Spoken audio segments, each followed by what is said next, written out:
बढ़ते हुए बिजली के बिलों की हो या उस बढ़ती हुई महंगाई की जिसका एहसास शायद कुछ लोगों को नहीं है। कुछ लोग इसे बेसलेस इशू कहते हैं, कुछ लोगों का ख्याल है कि ये वक्त के साथ सेटल हो जाएगी। उन सियासी जमातों के बारे में क्या कहें जो इसके ऊपर बहस तो कर सकती हैं, इसको इलेक्शन स्लोगन तो बना सकती हैं, लेकिन इक़्तिदार से निकले हुए उन्हें चंद दिन हुए हैं और आज वो ये कहते हैं कि अगर निगरान हुकूमत उनकी पॉलिसीज़ के ऊपर अमल करेगी तो मामला दुरुस्त रहेंगे। लेकिन अवाम ये नहीं समझते। अवाम का कहना यह है कि जो गए हम सारा मुद्दा उन पर डालते हैं। काकड़ साहब निगरान वज़ीर आज़म है, लेकिन निगरान वज़ीर आज़म के बस में क्या है? क्या ये टिपिकल निगरान वज़ीर आज़म है या इन्होंने जो अल्टीमेटम्स दिए, जो मोहलतें मांगी, कहा कि कुछ तब्दीली आएगी, रिलीफ अवाम को मिलेगा, बहुत सी बातें की गई लेकिन बहुत कुछ नहीं हो सका। जो निगरान वज़ीर ख़जाना है उनके हवाले से वो ऑनरेबल शख्सियत है, लेकिन प्रॉब्लम ये रहा कि जब डॉलर रुपी पैरिटी ख़राब होना शुरू हुई तो लगभग एक हफ्ता, जी हाँ एक हफ्ता, निगरान वज़ीर ख़जाना की जानिब से कुछ नहीं कहा सुना गया।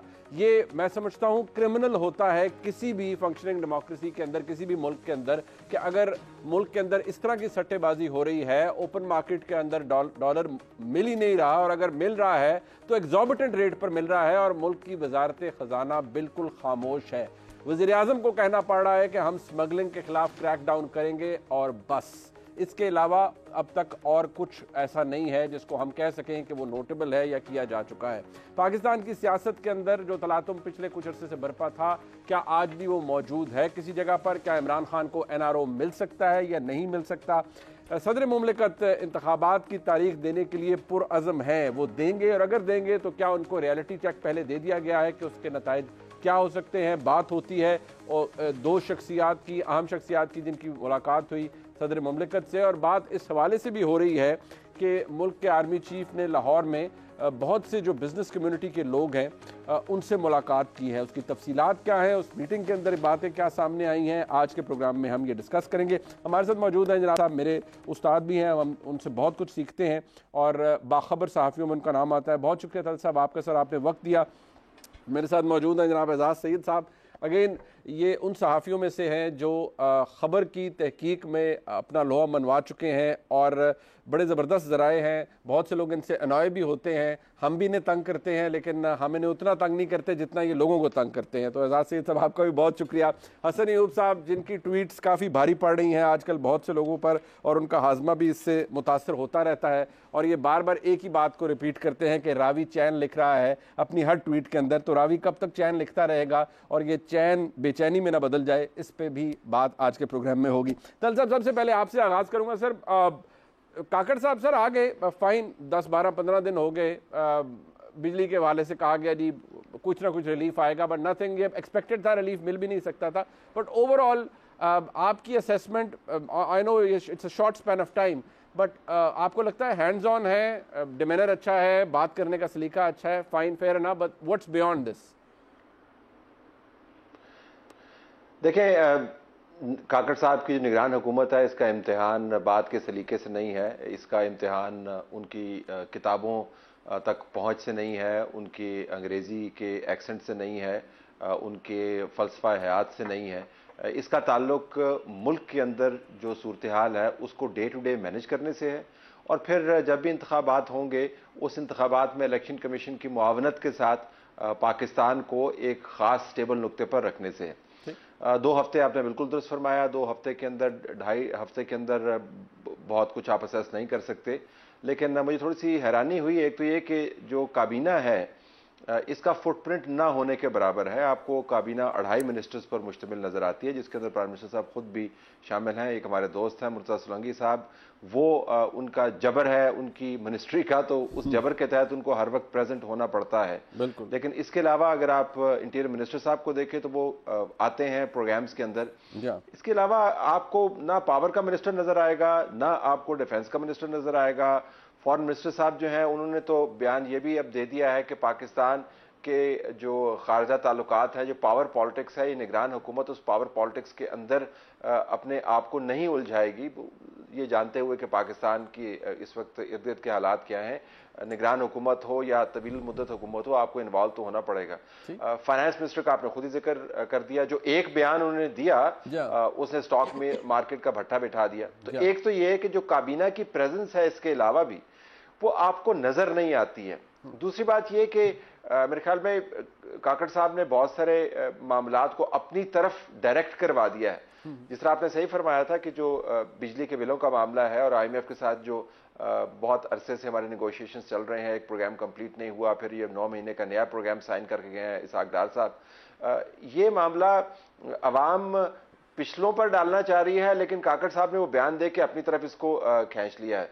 तो मेरे ख्याल में फिलहाल तो निगरान हुकूमत जो है उसको अपनी निगरानी करने की जरूरत है, अपनी काबीना के मिनिस्टर्स की निगरानी करने की जरूरत है, और ये जानने की जरूरत है कि वो निगरान मिनिस्टर्स कहां कहां पर क्या क्या कर रहे हैं।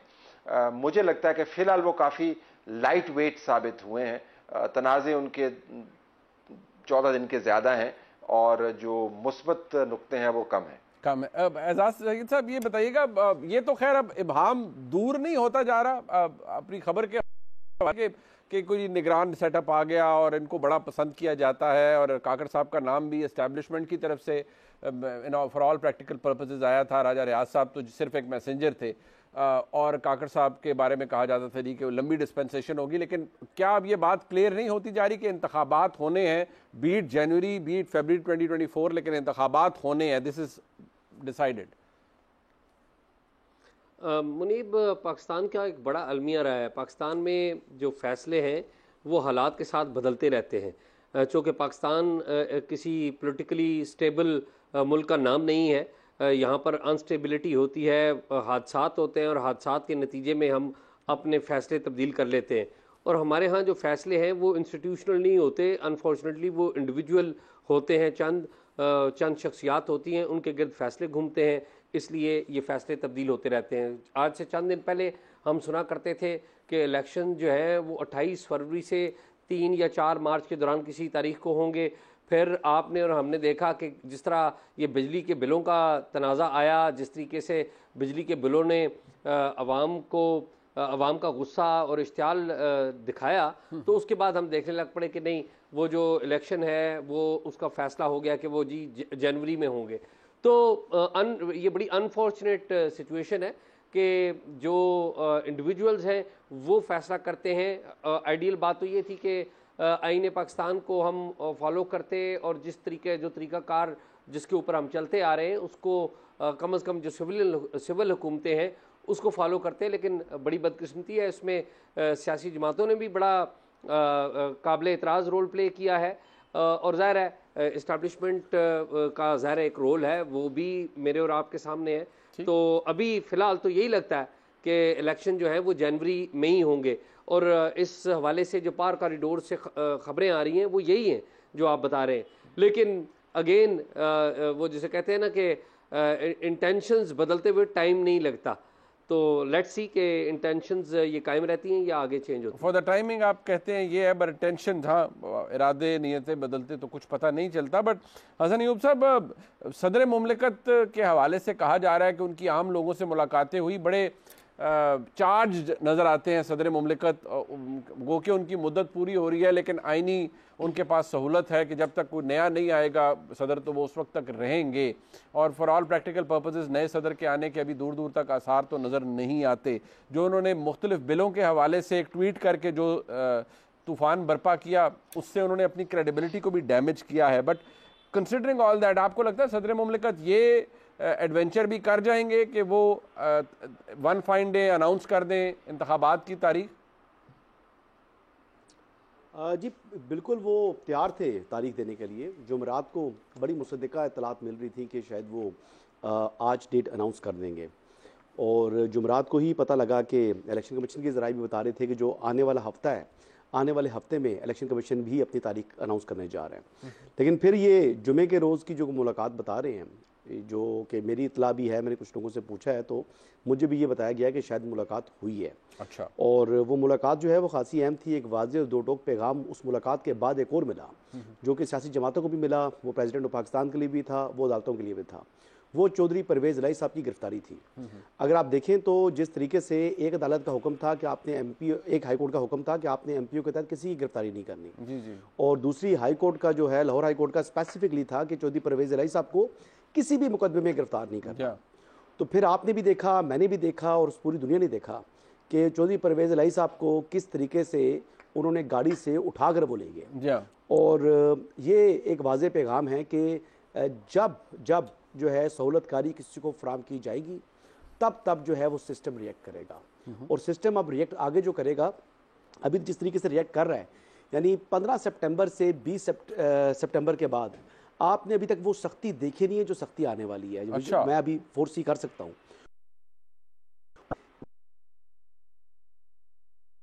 ना कि क़यामत आ गई है।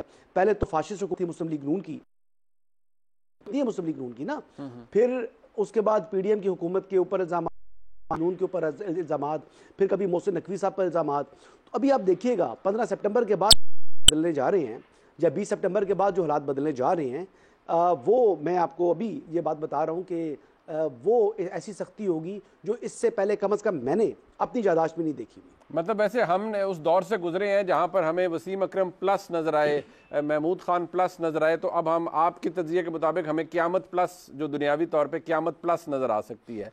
और उसका नहीं, हमने ये सुना था ना कि ज़ियाउल हक साहब के दौर में, ज़ियाउल हक साहब के दौर में बड़ी सख्ती होती थी, बड़ा ये होता था, वो होता था, तो मैंने तो वो दौर नहीं देखा हुआ ना सही तरीके से। बिल्कुल सही, बिल्कुल। तो वो जो अपनी याददाश्त के अंदर जो दौर हैं, वो उनमें मुझे कह रहे हैं कि मुशर्रफ का दौर भी आप भूल जाएंगे। अच्छा। जो अभी आने वाली है सख्ती, लेकिन वो सख्ती इस तरह नहीं होगी कि किसी गुजरने वाले को पकड़ के उठा के जनाब वो फैंटी लगानी शुरू कर दी।